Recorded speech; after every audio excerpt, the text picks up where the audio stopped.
Napoleón Bonaparte había construido un imperio que se extendía desde España hasta Rusia-Anjou en 1812. Su ejército, la Gran Armée, contaba con más de 600.000 soldados de diferentes regiones de Europa, incluyendo franceses, polacos y alemanes. Su objetivo era invadir Rusia y forzar al zar Alejandro y a aceptar sus condiciones políticas y económicas. El 24 de junio de 1812, la Gran Armée cruzó la frontera rusa. Napoleón planeaba avanzar rápidamente hacia Moscú, confiando en la disciplina de sus tropas y en la velocidad de su estrategia. Sin embargo, los líderes rusos no lo enfrentaron directamente. Eligieron retirarse constantemente y aplicar la táctica de tierra quemada, destruyendo pueblos, cosechas y recursos que podrían ser usados por el ejército francés. Los soldados franceses avanzaban día tras día,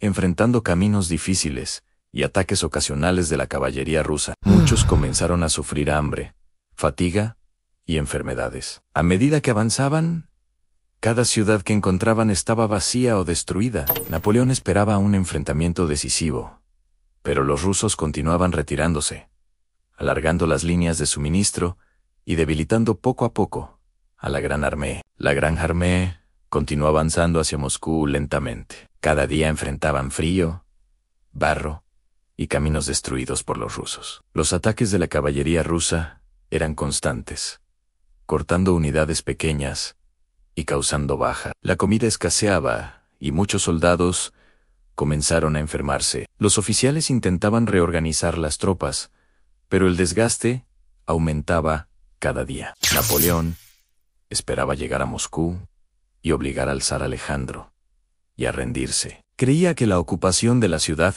cambiaría el curso de la guerra rápidamente. Sin embargo, cuando llegaron, la ciudad estaba casi vacía. Los rusos habían incendiado edificios y destruido recursos para que los franceses no pudieran utilizarlos. El ejército francés no encontró refugio seguro ni alimentos suficientes para mantener a sus soldados. Cada día, en Moscú, era una carga para la Gran Armée. Napoleón esperaba una negociación que nunca llegó. La falta de decisión y la espera prolongada empezaron a poner en riesgo todo el ejército. Las bajas aumentaban y el invierno ruso se acercaba rápidamente. La situación se volvía crítica y los soldados empezaban a perder moral, mientras la ciudad ofrecía pocas soluciones. A mediados de octubre de 1812, Napoleón finalmente decidió abandonar Moscú.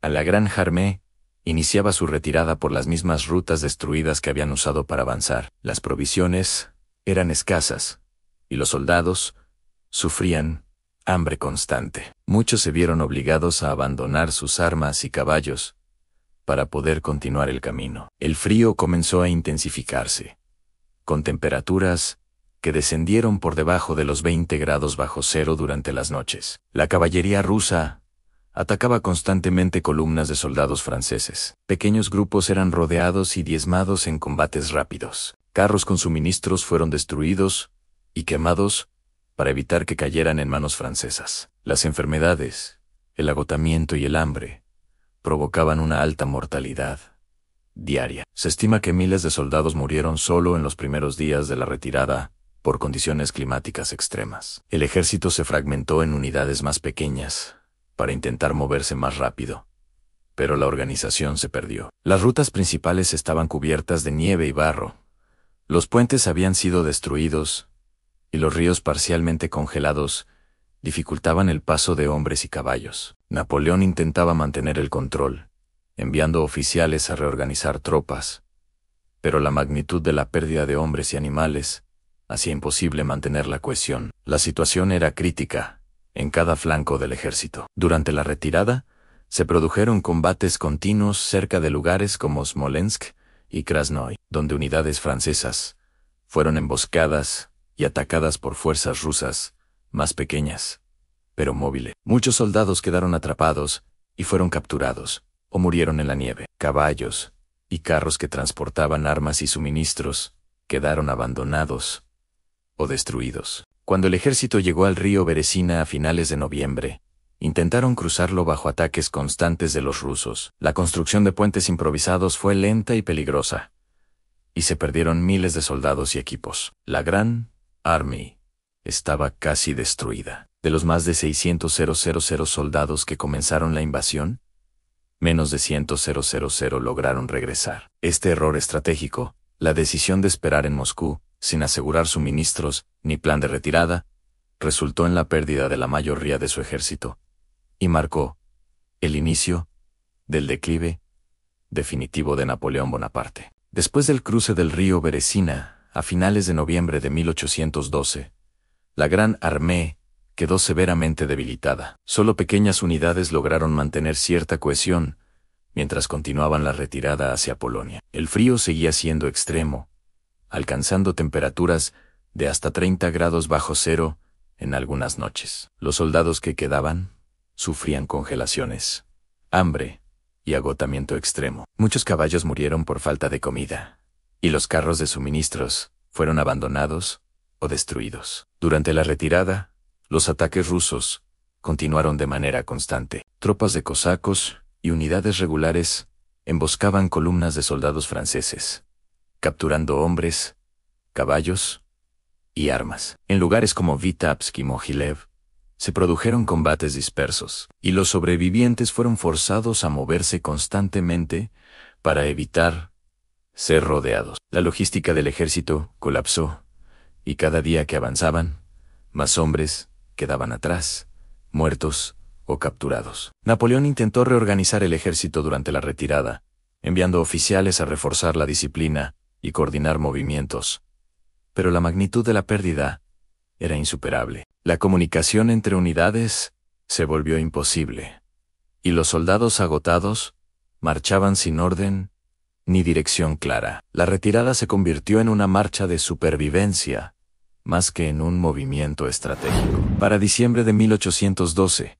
cuando la Gran Armée llegó a territorio polaco, la mayoría de los soldados sobrevivientes estaban gravemente debilitados. La mayoría de los cuerpos de oficiales y tropas habían quedado dispersos en Rusia, y los registros estiman que menos de 100 soldados regresaron de los más de 600 que iniciaron la invasión. Los equipos, artillería y suministros se habían perdido casi en su totalidad. Este fracaso militar tuvo consecuencias inmediatas para Napoleón y para Francia. La pérdida de hombres y recursos debilitó la capacidad de Francia para continuar campañas ofensivas en Europa. La invasión de Rusia y la decisión de permanecer en Moscú, sin asegurar suministros ni preparar una retirada segura, se convirtieron en el error estratégico que destruyó la Gran Armée y comenzó la caída del poder de Napoleón en Europa. Después del regreso a territorio francés,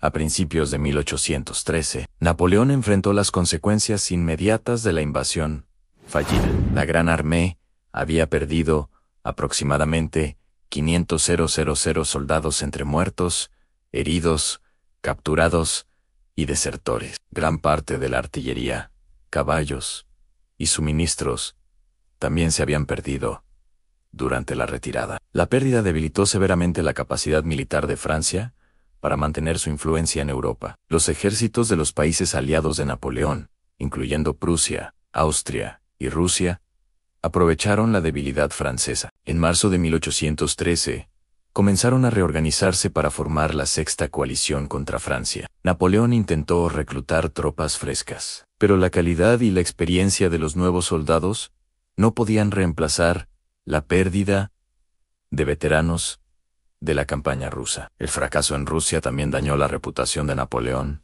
como líder militar invencible. Anchis, Jimiu y 800 y Dozy, sus campañas habían resultado en victorias rápidas y decisivas. La invasión de Rusia mostró que incluso un ejército grande y disciplinado podía ser destruido por errores estratégicos, condiciones climáticas extremas y tácticas de desgaste del enemigo. La campaña rusa se convirtió en un punto de inflexión en las guerras napoleónicas. Francia ya no pudo controlar Europa de manera absoluta. La debilitación del ejército permitió que las fuerzas de la coalición avanzaran en 1813 y 1814 llevando eventualmente a la derrota de Napoleón y su exilio en la isla de Elba. Este episodio demuestra cómo un solo error estratégico, la decisión de permanecer demasiado tiempo en Moscú y subestimar los desafíos logísticos y climáticos, terminó por destruir al ejército más grande de Europa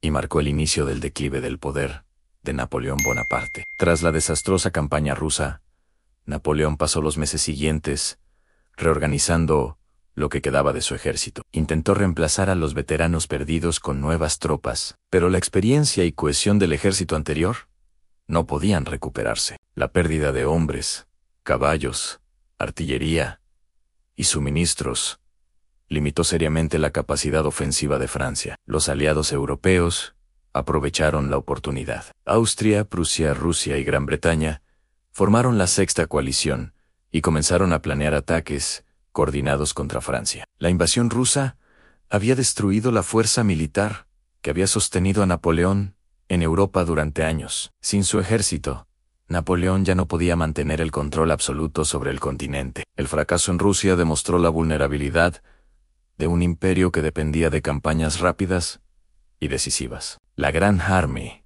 que en junio de 1812 contaba con más de 600.000 soldados, quedó reducida a menos de 100.000 en su regreso. Las pérdidas humanas, materiales y estratégicas marcaron un cambio irreversible. Con esto concluye la historia del error que destruyó a Napoleón. La invasión de Rusia no solo debilitó a su ejército, sino que también inició la cadena de derrotas que llevaría a su exilio en Elba en 1814. La campaña rusa se convirtió en un ejemplo histórico de cómo decisiones estratégicas equivocadas, subestimación del enemigo y factores climáticos extremos pueden cambiar el curso de la historia de un imperio.